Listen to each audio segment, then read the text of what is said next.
Hi, everybody. Welcome. Thank you for joining us today and happy St. Patrick's Day. I trust that everyone at home is wearing your green.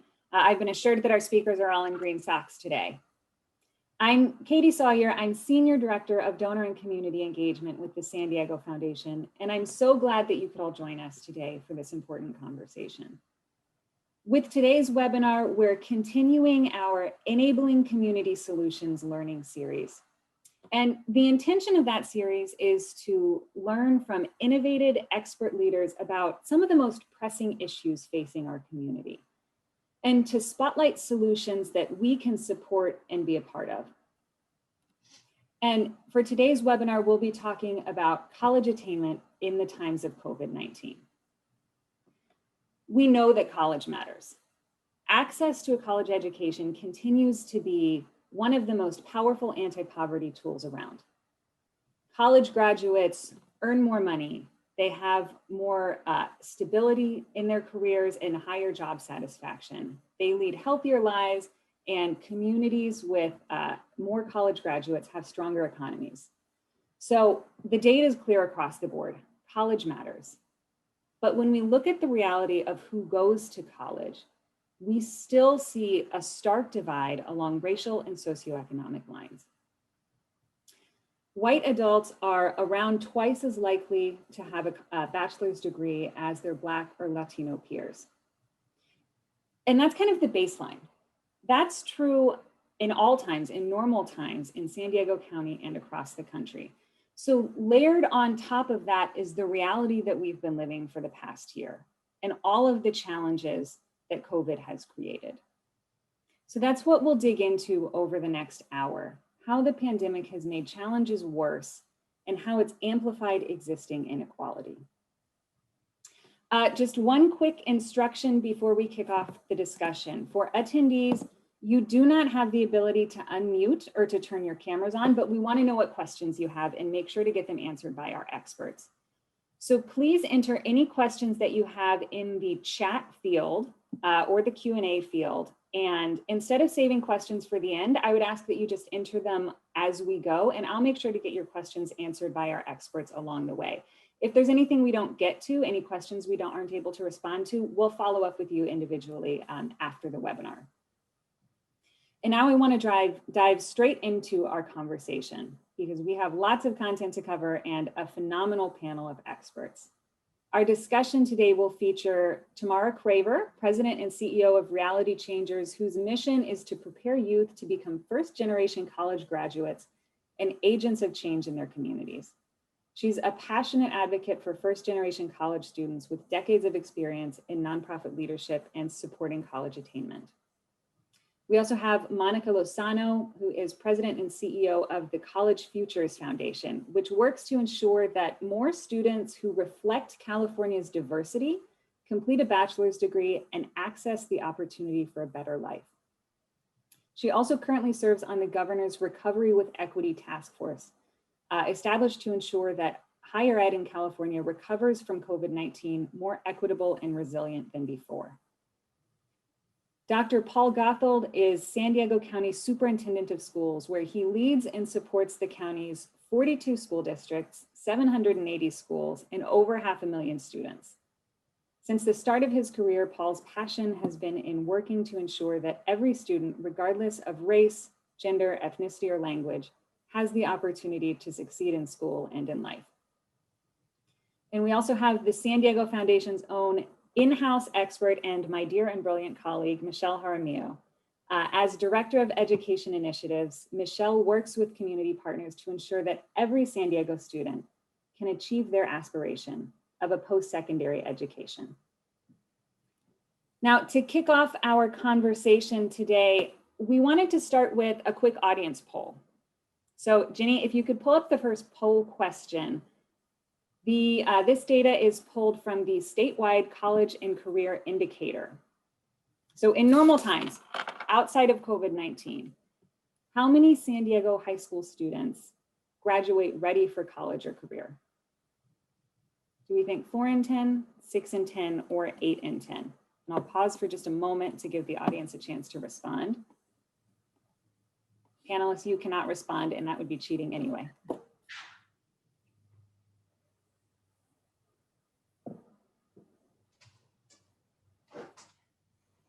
All right, Jenny, can you pull up the, okay, about a 50-50 split between 4 and 10 and 6 and 10. And the data shows us that the answer is about 4 and 10 San Diego County high school students graduate ready, prepared to start college or career. So I will turn to start the conversation to Monica. When we think about the impact that COVID has had, we know across the board in so many ways, the pandemic hasn't affected all families equally. How has COVID exacerbated already existing inequities in education? Yeah, thank you, Katie. And it's so nice to be with you and with my fellow panelists. It's an honor to be here speaking to the San Diego Community Foundation. And in a way, I'm sorry to have to start on what is not very good news. Pre-pandemic, we were seeing real momentum and real progress in terms of college going by students of color, first generation students. More students were prepared with what's called A through G eligibility requirements, making them eligible for the CSU and the UC. Real efforts on the part of institutions like what our superintendent is doing to make sure that students were college bound, college ready, able to access the curriculum and the courses. And then of course the pandemic hits. And so much of the momentum, so much of the progress that we had seen just went by the wayside. And I know Tamara and others are going to talk to this. So what are we seeing today? In fact, today what we're seeing is that there are very steep declines in enrollments in post-secondary institutions, over 20% declines at the community colleges, which are typically the gateway for students of color, low-income first-generation students. There is over a 22% decline in high school students who are graduating as seniors and going into four-year institutions. It's over an 8 times what was prior to the pandemic in terms of high school students saying they're not going to enroll right now in college. Almost less than 40% of all students have actually applied for financial aid by completing the FAFSA. So without the financial aid, which is such a barrier for students to go to four-year institutions, the steep decline in enrollments, the steep decline in those who anticipate going into higher education, not applying for financial aid, all of that is telling us that this pandemic has taken a significant toll. And a lot of the research, Tamara and others are going to talk to this from firsthand experience. Students are concerned about the well-being of their family, the financial well-being of their family. Over 70% of all students that were enrolled in work study in college lost 100% of that income. And so now they're making decisions about whether or not to work or to go to school. There's issues around mental health. There's issues around the digital divide. You get back home and you may not, it's not only not having a device, it's not having connectivity. And this isn't just about rural communities. In LA Unified, not San Diego, I don't know those numbers, Paul will know the numbers. In LA Unified, over 40% of all families don't have access to the internet. It's not that they don't have hotspots and Wi-Fi. And this is in a urban environment like Los Angeles. So issues around basic needs, issues around affordability, the mental health crisis that is real for so many of these students.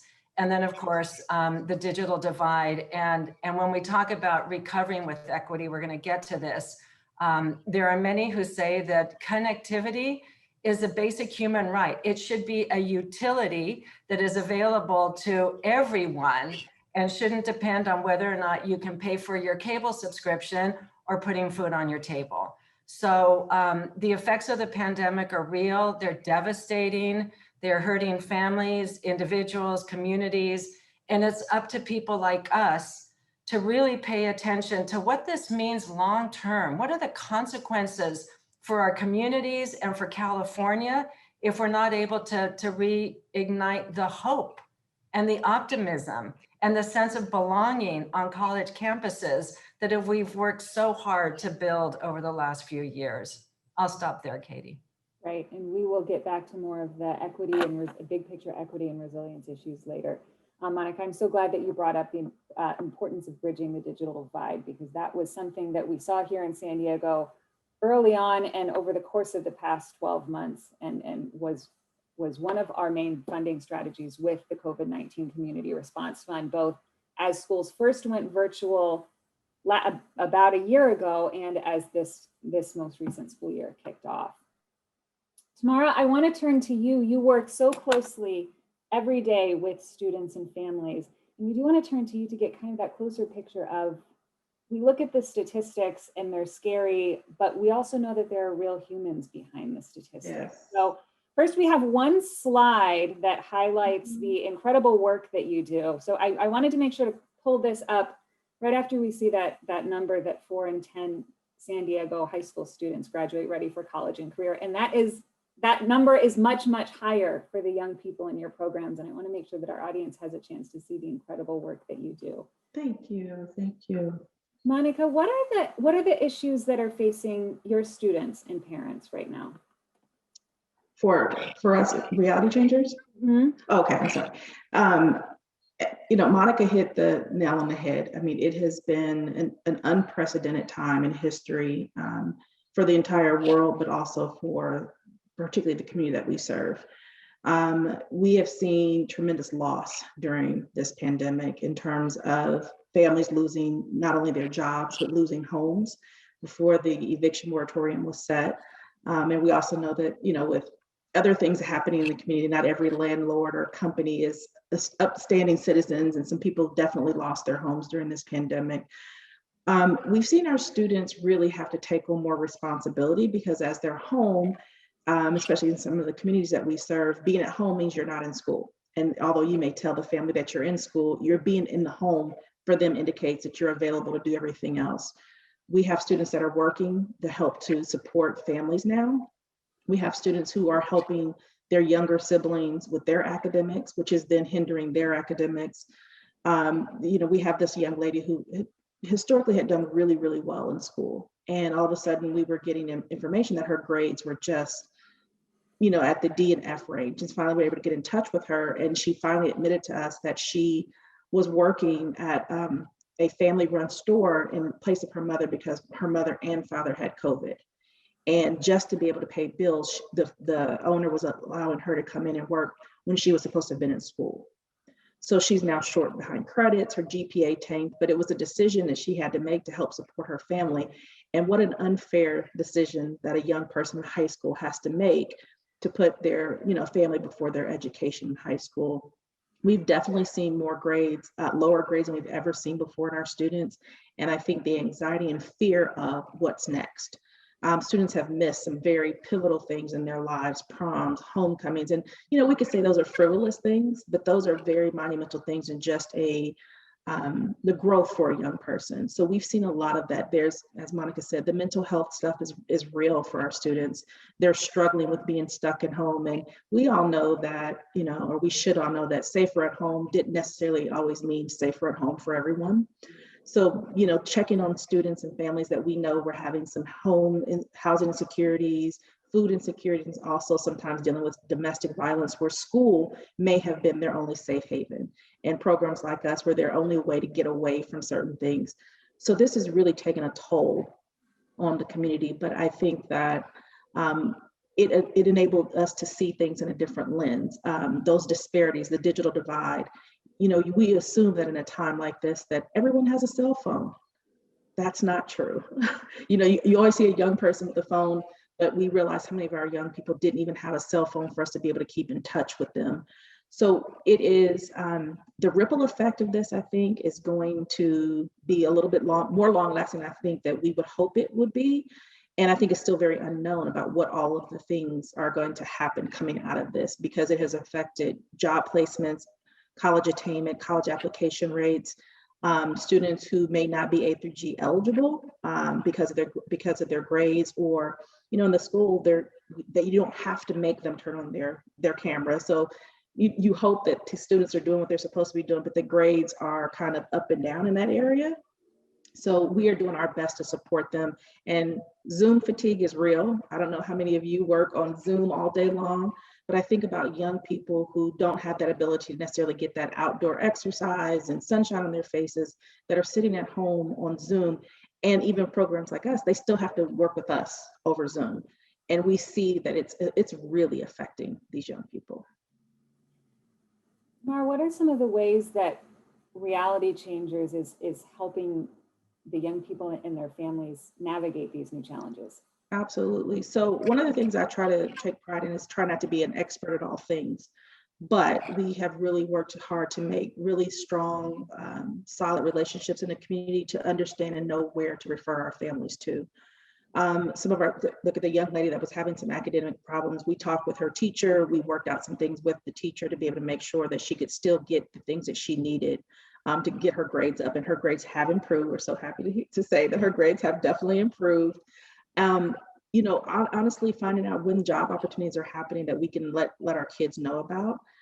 We work really close with other organizations to make sure that anyone that had any food insecurities, that we were able to connect them. So even a program like us is an academic support system. During this time, you have to pivot and get back to the basics, because we also understand that a student cannot study if they're hungry, if they're worried about where they're going to live, or if they have a roof over their head. So being a connector, I think, is what we really took pride in this year, is trying to make sure that we were a connector for our students and our families, to make sure that they knew where the resources were available for them. And one of the things that Monica spoke to was the fact that many of these challenges aren't new, they've just been exacerbated by the pandemic. So could you explain a little bit for our audience, what are the normal challenges that your students and families face in terms of accessing college and succeeding? Absolutely. Oftentimes our students don't have the additional ability to get tutoring, things that they might need for classes. So that's why they rely on programs like Reality Changers that does provide them with tutoring and mentorship from a caring adult that is supportive. Students are at home with family members, as maybe there's multiple students in the home where they share one computer, as Monica alluded to. Even if you have internet and you have a computer, if there's multiple people now at home using that one computer, it's a little bit different than it was pre-pandemic. So students are still applying to college, though. I'm very happy to say that our students are still applying, but the shift has been they're staying close to home. Now, I know that that's not necessarily a bad thing for them to stay in San Diego. We all love this area, but we have seen students decide that they're not going to apply to a 4-year this year. They're going to apply to a junior college, or they're going to take a gap year and work. That is something a little bit different for us this year. Most of our students have been all gung-ho 4-year and going away. This year, it's been more like, no, I'm not going to think about going out of state. I'm going to stay local because I need to help my parents. I need to help my siblings with their academics. And looking at that junior college because it's a little bit more affordable for them, with the hopes that they can still work and go to school. So that's a little bit different for us this year. So even our program, we've shifted some of our programming to make sure that we can support those students who've opted to go to a junior college. But money is continuing to be the biggest issue for them, with parents not working, with COVID happening, and uncertainty, because a lot of our students, their parents are service providers working in the hospitality industry, tourism industry, and all those jobs kind of went away for a while. And so I think a lot of them are just saying they're going to stay local to be able to continue to support their family. So still looking at going to college, but maybe shifting where and how they start off their college journey. And Tamara, one of the things that you talked about when we were preparing for this discussion today was, the challenge isn't just getting into college, it's staying in college and succeeding in college. Yes. I always tell people it's not enough just to get these young people into college. We talk about to and through. We want to make sure that we're walking alongside them to get them through this college journey. And even that has its challenges, even thinking about our students that were on college campuses and had to leave their college campuses within 24 hours during the pandemic with no credit cards to be able to rent a U-Haul truck, don't know how to break a lease, didn't know what to do. And it was it was a very humbling experience, even for us, to be able to understand what these students were going through. But getting them through that college experience, especially now, because a lot of our students are feeling, rather it's true or not, they're feeling like they're not prepared yet. They're not quite ready academically because they missed some fundamental things this past year that maybe they're not ready for a 4-year. So I hate to see young people decide to not even try to go to a 4-year because they feel like they're not prepared, and they're opting for junior college because they want a little bit more time. And they, and the missing that college experience. I mean, some of us have had the privilege to live on campus. And again, those are some fundamental things I think help shape a young person. When you live away from home, have to do your own laundry and figure out how you're going to eat that day. Those are fundamental things of growth for a young person. And they're even opting to not stay on campus. So even the kids that are going are saying, I'm still going to stay home. So there's also that divide between staying on campus and staying at home. And we got a question from an attendee that just came in that I want to stick with you for just one more minute, Tamara. Janice asked why the emphasis on 4-year colleges right out of high school when we have award-winning community colleges in our region. I agree 1,000%. I am fairly new to the Reality Changers, 1.5 years, and I think historically our organization focused on going straight from high school into a 4-year institutions, and we are revamping that entire process, that we are really focusing. We have built some very strong partnerships with our junior colleges here in San Diego, which I agree with you are phenomenal and doing phenomenal work in the community. And I saw that gap, like, no, we need to do a little bit more. We need to do better about connecting with our junior colleges to make sure students feel supported and that it's absolutely okay to go to a 2-year institution. A degree is a degree. And if I'd rather you get a 2-year degree versus no degree, with the hope that if they want to transfer to a 4-year, that we are able to support them. So I agree with you 100%. We are definitely making sure we support our students for our junior colleges. Great, thank you. And Paul, I want to turn to you to talk about the ways that it's not just nonprofits, but schools also, of course, working to support students in all times and especially in these challenging times. So one of the major changes in practice has been that I know you have been a strong advocate for, has been the shift this year to no fault grading and other policies to support students. Why are those policies so important, Paul? Well, first and foremost, I want to acknowledge that it is Women's History Month, and I'm the honor and privilege with some outstanding women leaders, especially those who identify women of color, being where you are, and it's just celebrating everything that you're doing. And I want to put that out there first, along with St. Patty's Day, but more importantly, recognizing our system is not completely fair. And we, as we work toward that, just honoring those that I'm with today. As it pertains to grades, grading was a problem historically in our schools prior to the pandemic. Are we using grades to really measure student outcomes and the things that we know were important, or is it based on how much work you do when you're in class and some of these other punitive things we've heard? Going into this arena and this level of uncertainty, there was a level of grace and flexibility that was afforded during the second semester of last year. We were a strong advocate for really recommending that they use letter grades still, but use flexibility. Credit, no credit, pass, fail. I thought, unless the whole country's doing that, then our kids are going to be at a disadvantage by receiving pass, fail, credit, no credit, because they're going to be competing with others for admission to college that recognize grades. And those situations, kids were afforded the bump in their GPA. We saw it affected with kids trying to apply for Pell Grants and everything else. I think we need to realize that this is not the kids' fault, that what happened here, and that we have to be sensitive, we have to be nimble, and we have to realize that our role in supporting young people, what is in the best interest of kids? We say that in our cabinet meetings every day about the decisions we make. So we recommended that they be flexible, even using a grading system of A through C. I don't know why we're trying to grade in a traditional manner in this untraditional, unconventional environment. And when we started to see some of the data come out in the fall around the disproportion of D's and F's. And we said, wait a minute, last time we checked, we're still in this environment.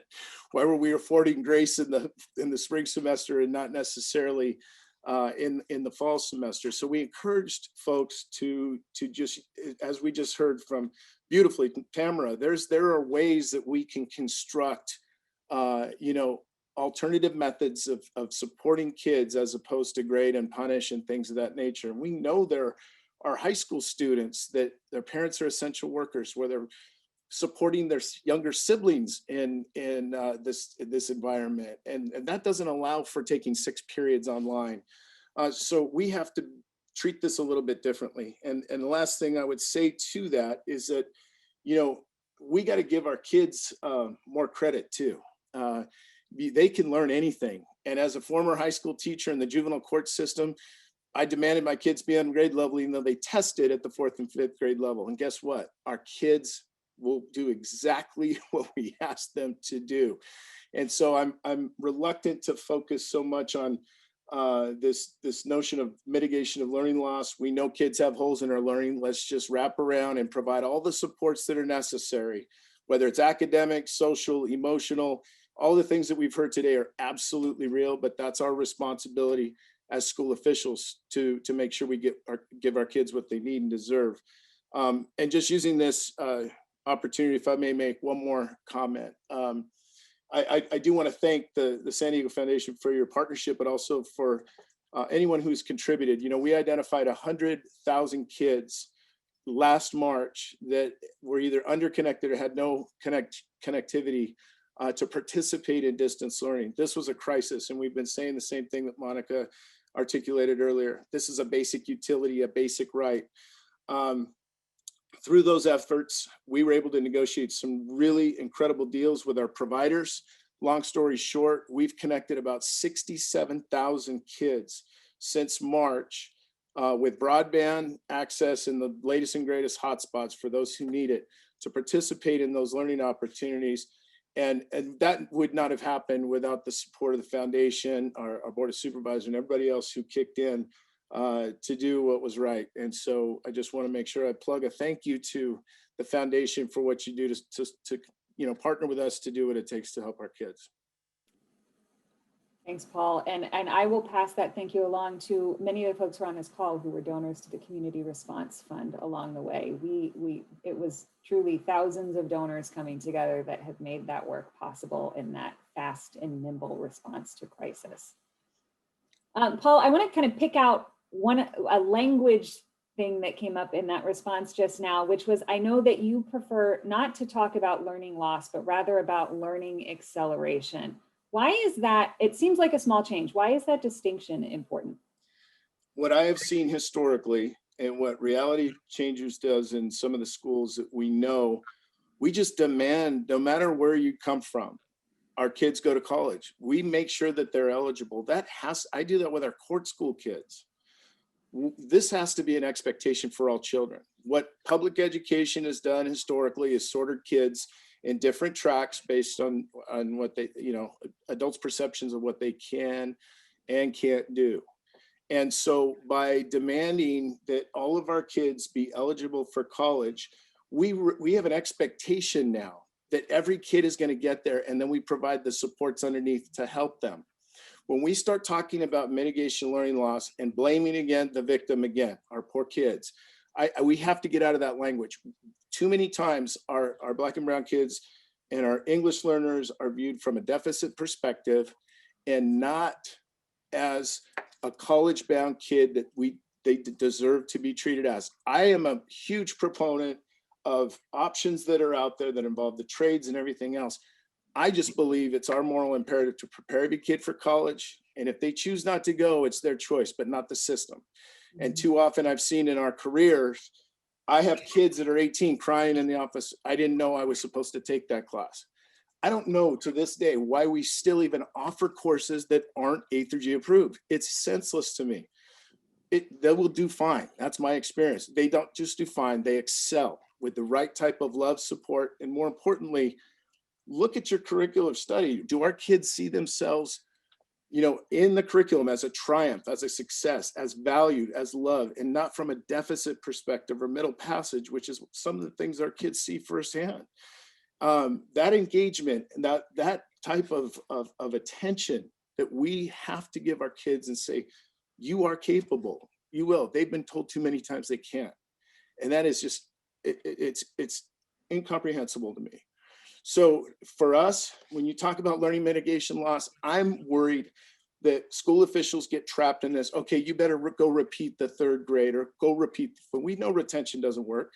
We know they're going to have holes in the learning, but we have to have a high expectation, knowing that we're going to get you there no matter what. So let's not worry about that. Let's reframe the discussion to look at every child as a scholar, because we have a huge skills gap and an educational gap with access, with opportunity, because of these systems and barriers that are put in front of our kids. We got to eliminate those. And we know the data has shown for years that just the expectation that a kid will go to college exponentially increases their likelihood of going to college. So Paul, when we think about the challenges that students at schools are facing now, what are the ways that schools are helping to accelerate learning, so that it's, especially looking at graduating seniors, that they'll enter next year, their first year of college, ready for that experience? Yeah, I think that if we use the summer smartly, what are those key components that they're going to need to know and be able to do their freshman year of college? Writing a research paper. Are we really focused in on those most important aspects of what is going to be expected? And I think to Tamara's point, we 4 years ago brought the Black College Expo into this county very purposefully, because of what Tamara said. Not only do the HBCUs do such an extraordinary job of on-ramping kids, but the supports that are there. When you go into an HBCU and you want to be a doctor, you're going to come out a doctor. When you want to be a lawyer, you're going to come out a lawyer. And that's not the story for every child that we send to higher education. And that love, attention, and support throughout college is just so necessary. And I really applaud what they're doing there.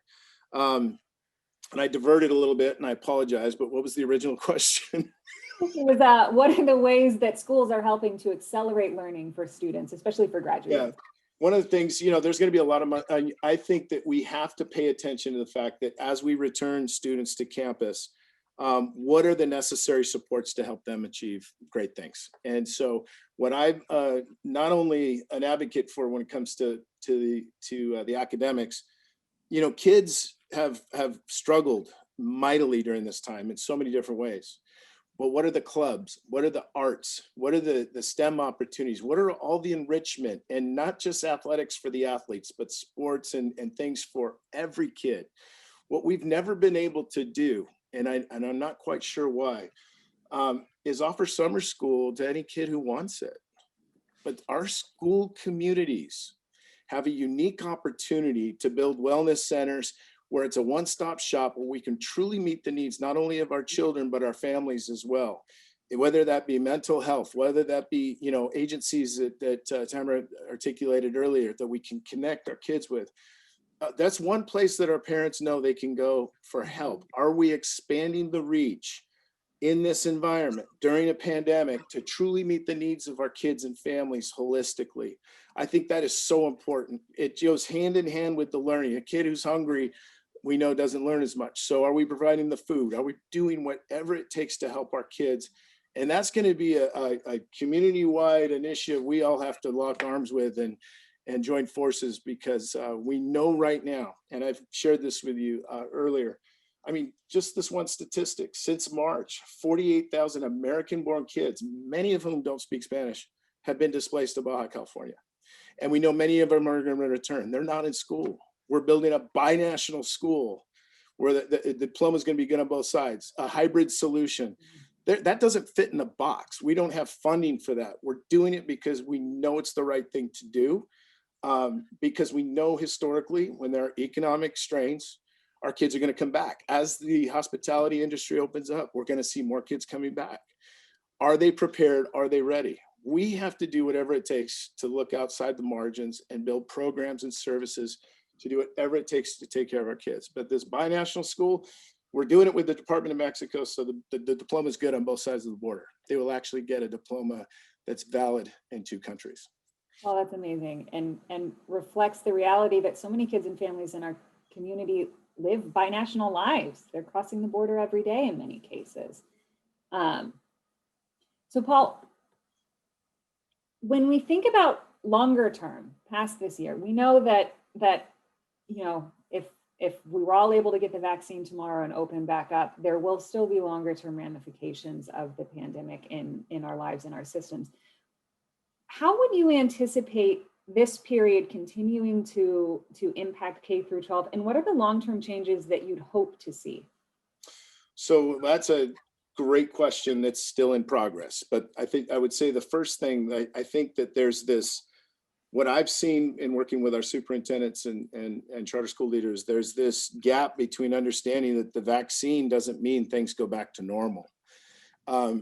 We're still going to be in health mitigation, non-pharmaceutical health mitigation for quite some time. That means masks and distancing everywhere, primarily because we don't, you know, not everyone wants the vaccine, but there is not a vaccine for kids. And even when you're vaccinated, you can contract, transmit the disease after you've been vaccinated. And our kids right now don't have protection. This will last for a while. I think the second thing is what we've tried to do is help people reimagine schools as community hubs. For me, there's nothing to say that our high schools can't look like college campuses where there's class time, support groups, appointments with teachers. What we do historically has not worked for all kids anyway. So we can't say that going back to normal is a good thing because it wasn't working for all kids. Why couldn't we imagine a school system that has kids on campus at different times, engaging in athletics and sports, sometimes with teacher, sometimes, you know, because we know for a fact what our parents are telling us is not every parent wants their kid back in school all day, every day. But there isn't a compartment that fits that. We are under the auspices of Carnegie Seat Time, which has been around for a century, 100 years. And so pushing on our legislators to think differently about this with some flexibility and modalities that truly are going to engage and make sure that every kid gets what they need and deserve. I don't know how Tamara feels about that, but I was a strong proponent of, even during this time, why don't high school kids take 1 class at a time, 2 classes at a time? Not only do you have the benefit of a kid not having to log in 6 or 7 different times during the day, but now a high school teacher could see 30 or 60 kids instead of 180. Imagine the rapport you could build under that type of attention when you don't have as many children. There's so many different ways to look at this. And what I appreciate is that we have an innovation division, as you know, in this office that we created along with our equity division. They are constantly meeting to where is that intersection of doing what's right for our most vulnerable and historically marginalized kids, and how do we think about this differently? So we're going to be packaging up some recommendations as they meet to our legislators, say, hey, let's look at this differently. Why do we have to follow a system that's been around for a century? I don't know. But to me, we have so many creative people in this county that can rethink this, and taking those best ideas and pushing it forward is what I would love to see, only if it changes the lives of our kids, because we know full well what you said and opened up with. The better we do at making sure that kids have opportunities when they leave our school at grade 12, we know that's just going to have a tremendous impact on this county. And Paul, I think that it's one of the main points I would hope people would take away from this conversation, is that a return to normal isn't good enough. We can and should be using crisis as an opportunity to think differently. And I want to that's a perfect transition. I want to turn back to Monica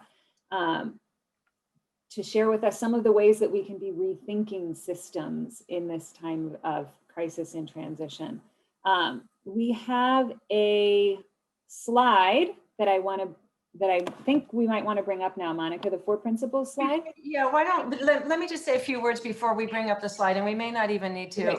Jenny, if you don't mind, we can go back to, yeah. Great. Only because I want to, if I could, I would reach out and hug this panel, because what I have heard is just so inspiring and so spot on in so many ways. Really thinking about schools as community hubs, providing holistic or wraparound student supports, having high expectations and communicating high expectations to all students that you belong on a college campus. You know, success is yours. And if there is failure, it is at the institutional level. It's because we as our institutions are not designed for the students of today. When in a community college, 1 in every 4 students is a parent, a working parent, and their number 1 concern is childcare. It's not accumulating credits, it's being able to get through a system that isn't designed to support the students of today. So there were just so many things that I heard in Paul, an innovation with an equity division. That's exactly the kind of thinking that we need today, because there is no going back to normal. Normal didn't work for millions of young people across the state. So we don't want to go back to that. We do want to take advantage of the opportunity that presented itself, you know, under very unfortunate and difficult circumstances. But this was a chance to actually say, if we don't want to go back to that, where do we want to go? Where do we want to go as a state, as regions, as communities? How do we reimagine that and then reinvent towards something that looks quite different? And that's exactly what the Recovery with Equity Task Force was charged to do, was to bring together people from across the state, including some national experts, to say, we need to improve outcomes. We need to improve outcomes for students of color, low income, first generation students that come from communities like the ones that this foundation serves. And so it was a process that started like late summer. We concluded our work in early February. The recommendations were led by, not the recommendations, the task force was led by the senior advisor to the governor, with the idea that these would be both statewide recommendations, but they could be customized to local regions like the San Diego region. And the kinds of recommendations, now I would say, if we could put up the slide, because they fall so perfectly into some of the areas that both Tamara and Paul were referencing. So I don't know if, I'm not sure who's putting up the slide. Otherwise I could just talk to it and it's perfectly fine. Yeah, is there a slide? There we go. Jenny's putting up the slide. Okay, so there's 11 recommendations and they fall under 4 sort of guiding principles, and they're exactly what we've been talking about. So the first one is, if we don't have institutions that have culture inherent to the institution, where the culture says you belong, and it shows up in every way, from the curriculum, the way the faculty interacts with the students, the kinds of supports that they get, these sort of wraparound. You shouldn't have to go to student affairs and then to financial aid office and then over here to your academic counseling. Why not have what they call case management, a case management approach? We know you by name, we understand where you come from, and we're going to create an environment that works for all students, not just for those who were given the privilege of understanding how to navigate either 2- or 4-year institutions. The second one is around streamlining these pathways. Somebody mentioned in the chat, start at a community college. Absolutely. Community colleges are awesome. And in fact, most of our students do start at a community college. And you know what happens? It should be a 2-year institution and they stay there on average for 6 years. For 6 years, because it's so hard to figure out, what are the courses I need to take in the major that I want to move into? Are they available at the time? Paul was talking about summer. Why are the faculty goes off and they do research during the summer and students are just supposed to, do nothing for 3 months? we're not set up in a way to actually streamline the pathways so that they're efficient and affordable. It shouldn't take 6 years. It should be much more easy to navigate. And you should know precisely, when I come in and I want to go out over here, this is the way in which I can do that. And so it takes us to the third down at the bottom left around facilitating student transitions, around high-tech, high-touch guidance and counseling. I think, Tamara, you mentioned it earlier, how important it is for students to have somebody that they can go to that actually understands them, just like what Reality Change is doing. But that should show up on college campuses, because it's not just about access. The most important thing is retention. And retention means, guidance. Here's what you need to do. I'm paying attention. I care about you. So you can use high tech. There's lots of technology where they ping you. They say, hey, I haven't seen you for the last day or two. Anything going on? Do you want to come in for an appointment? So how do you actually use those sorts of technologies to then facilitate the high touch face-to-face that becomes so important? And then finally, we talked about this. How do you provide the supports for student stability? We talked about housing insecurity, food insecurity, not meeting, the financial needs of families. Community colleges are awesome, but it also doesn't get the kind of financial aid support. So it might cover tuition, but there is very low tuition in community colleges. What students say they need is they need help for transportation. They need help buying books. What about meal plans? And so a lot of the things that we take for granted are just not available to lots of students. So really thinking about structuring packages that simplify and meet the basic needs of students. We can take this chart down, and thank you. So where we're going with this is actually saying, here's a body of recommendations. How do we make them real? Not just at the state level, like what should sit with the state? One of the ideas is actually creating sort of a one application that would identify all of your needs and make you not just eligible, but able to access things like CalFresh, CalWorks, all of the other basic services. And if we can't get that done at the state level, maybe we could do it in a region. How do you actually, I was talking to one of the presidents of one of your community colleges. They said, I want to offer all of this, but I have to work out an agreement, an MOU with the County Department of Public Health, with this agency over here, with Paul and the superintendent over there. So how do we actually create a network of services? And I actually think community foundations are perfectly positioned to play that role, where you can actually convene and pull together, those resources at the local level.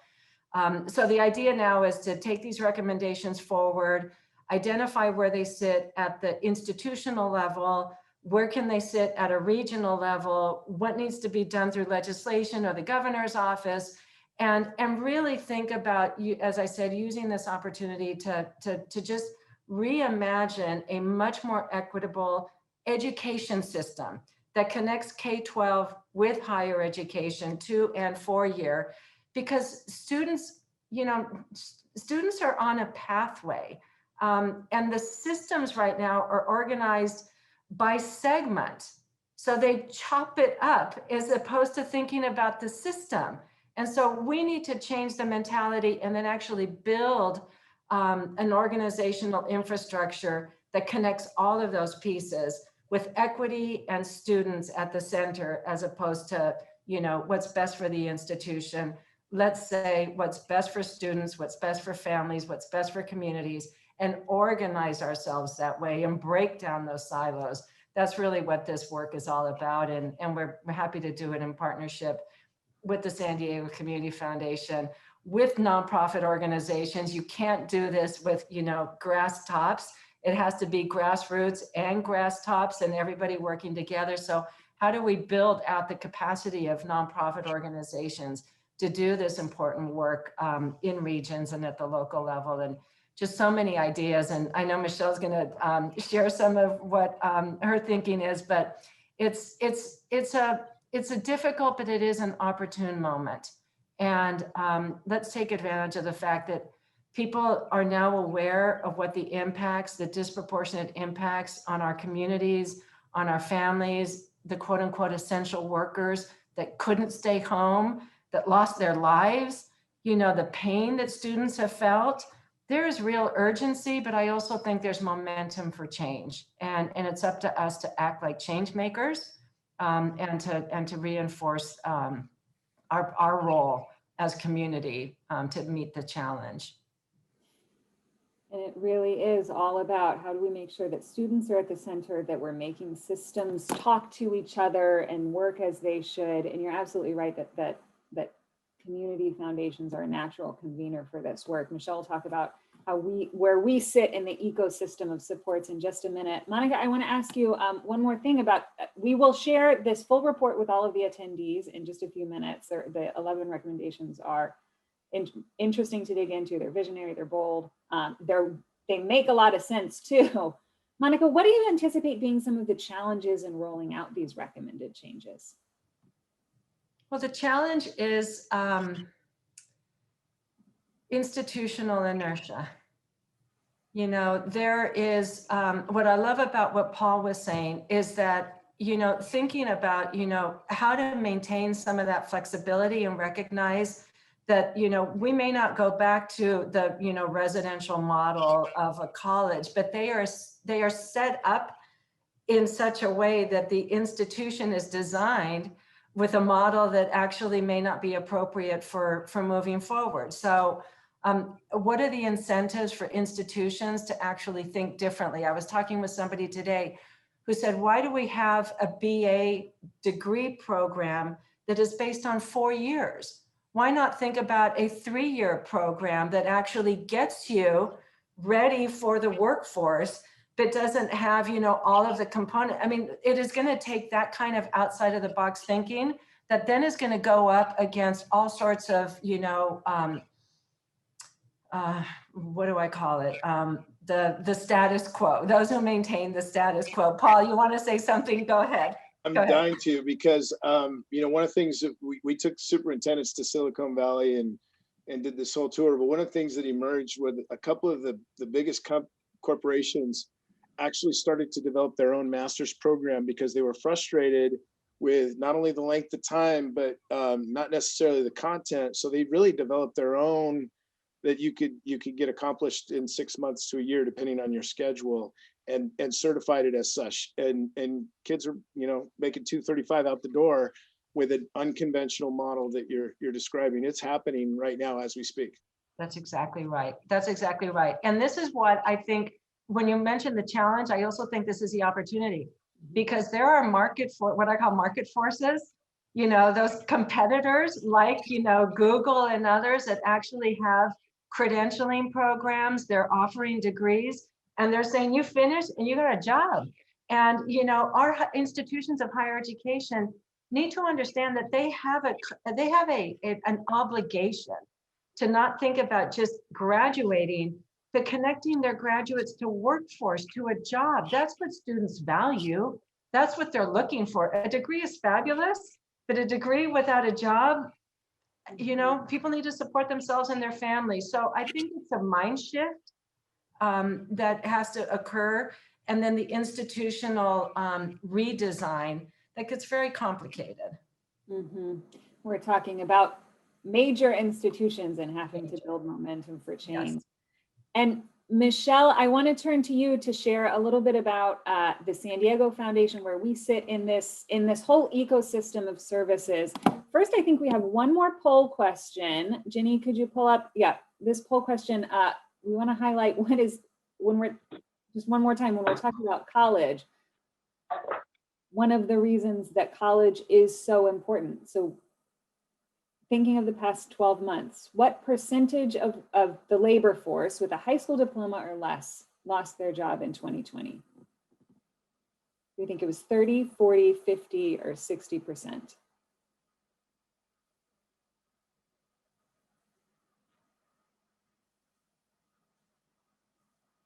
I like that this poll question is titled "Before we turn to Michelle."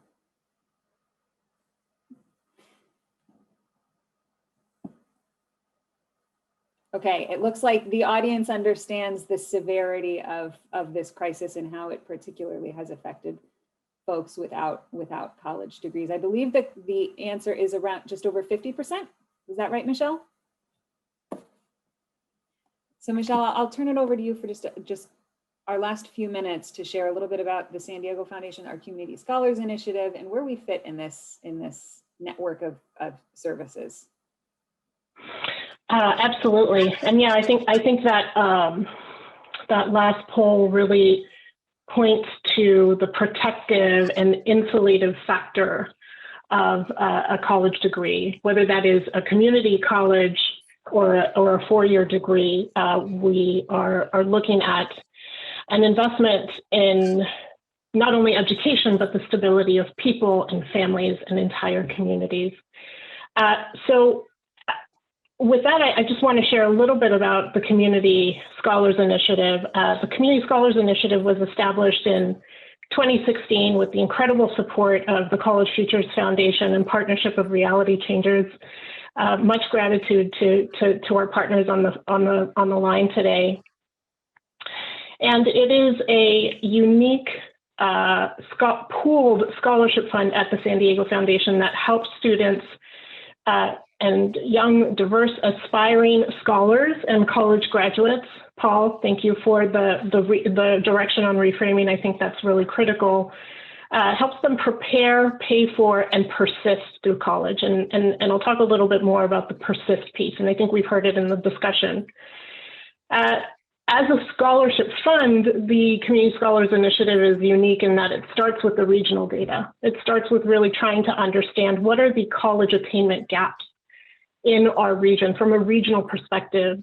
And through that analysis, really identify the student populations that are facing the greatest barrier, not just to access, but also in that persistence from year to year to ultimately achieve the goal of completing college. It's caps and gowns that we're after. The data tells us that it's that persistence and completion that continues to see systemic inequities and systemic challenges.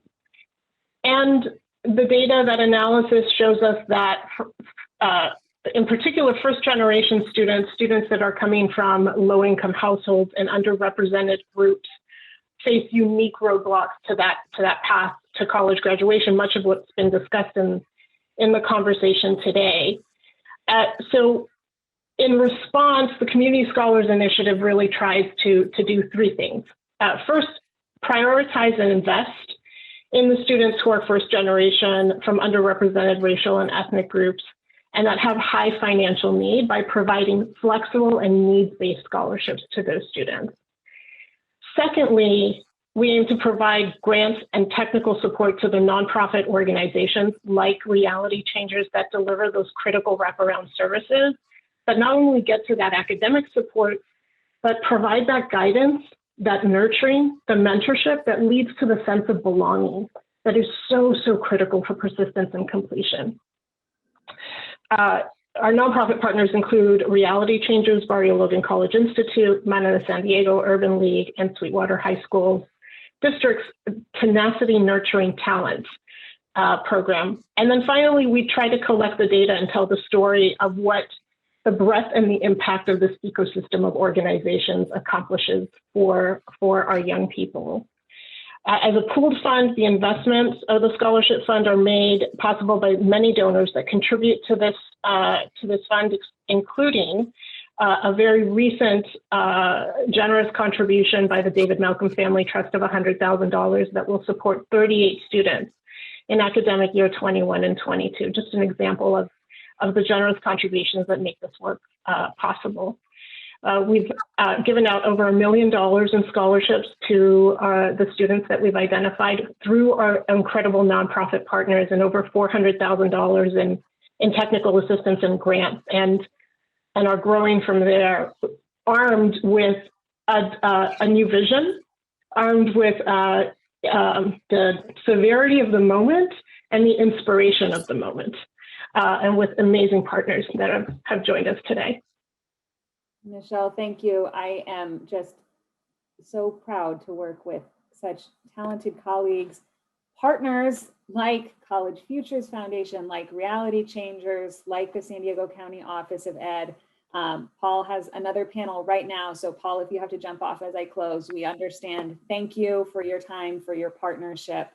And so proud to be able to support the community goals and aspirations of the donors that Michelle mentioned. This work isn't possible without many people coming together. And I know that many of the folks on this webinar today are scholarship fund holders, are contributors to our Community Scholars Initiative, or to the COVID Response Fund.